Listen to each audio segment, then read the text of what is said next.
Hello students, today we begin the chapter number 2 of history, that is history and the concept of time.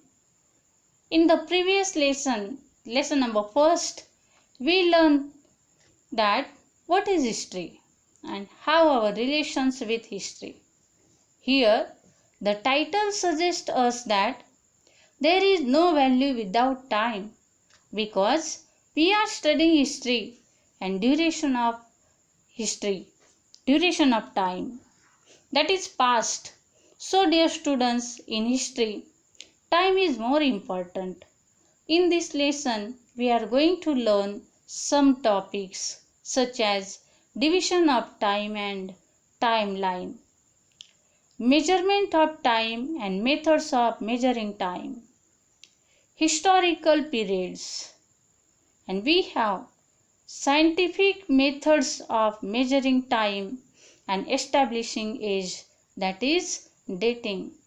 Now let's begin with the first point, division of time and the timeline. There are different methods of reckoning time. Time is continuous, but for our convenience we divide it into periods. The method that we use for reckoning time depends on our purpose for dividing it and the manner in which we do it. Dear students, here reckoning means calculating. Reckoning time means calculating time. There are different methods of calculating time. For example, at sunrise, we say it is morning now. The day has begun. At sunset, we say it is evening now. Soon it will be night. It means at the end of the day, it becomes dark and it is night. This means that we divide the day into two parts, that is day and night. Our earth rotates around its axis at a certain speed. Similarly, it also revolves around the sun. The sun has its own light. We know that we get light from the sun. However, we see light only in daytime. Nights are dark. How does this happen?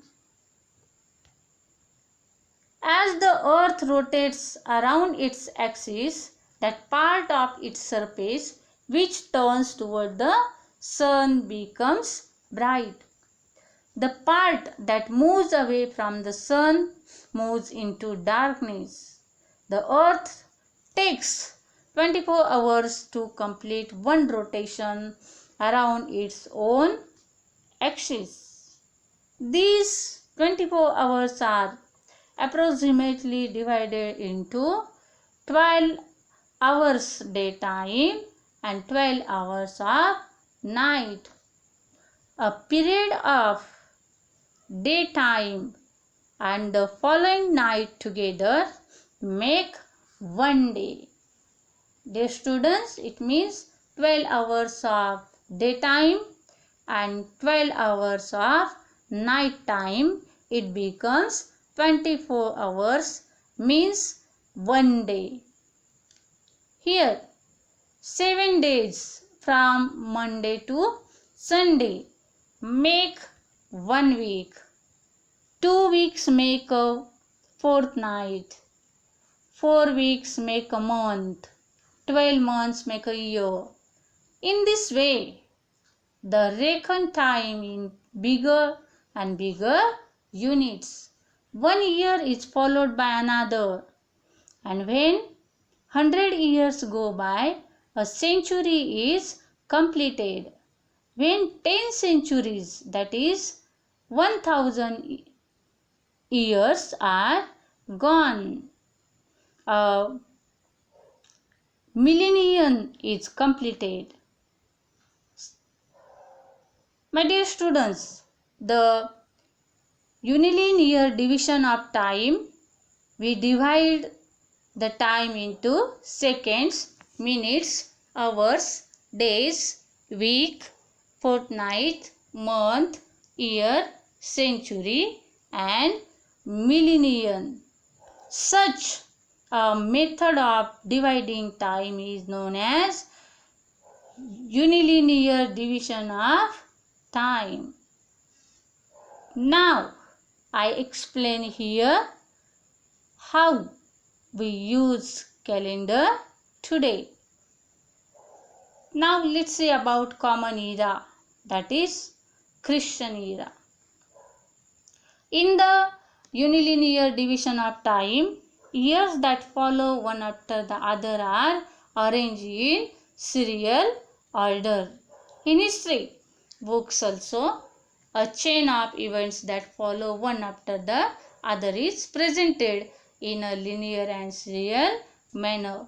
For this, usually we refer to the common era. Common era, that is Christian era, written in short as CE, means CE, or AD means Anno Domini, which means in the year of our Lord. Here, dear students, we know that years are arranged in a serial order in the common or Christian era, and this era began in the memory of Jesus Christ. The events that took place before the beginning of the era are denoted by before Christ, means BC, and those after beginning are denoted as Anno Domini, means AD, which means in the year of our Lord. Here, the calendar we use today is based on the Christian era. Now it is called the common era. This era began in memory of Jesus Christ, and the first year of this era is the year when it began to show in the number first. The years after that are indicated by the next numbers in serial orders. My dear students, I hope you understood this whatever just I have explained. Here I put the assignments based on this topic. Solve the assignment. Read the questions carefully and write down the answers in the notebook. We will collect the notebooks when school will reopen. My dear students, remaining part of this chapter we will learn next period or next lecture. Thank you. Have a nice day.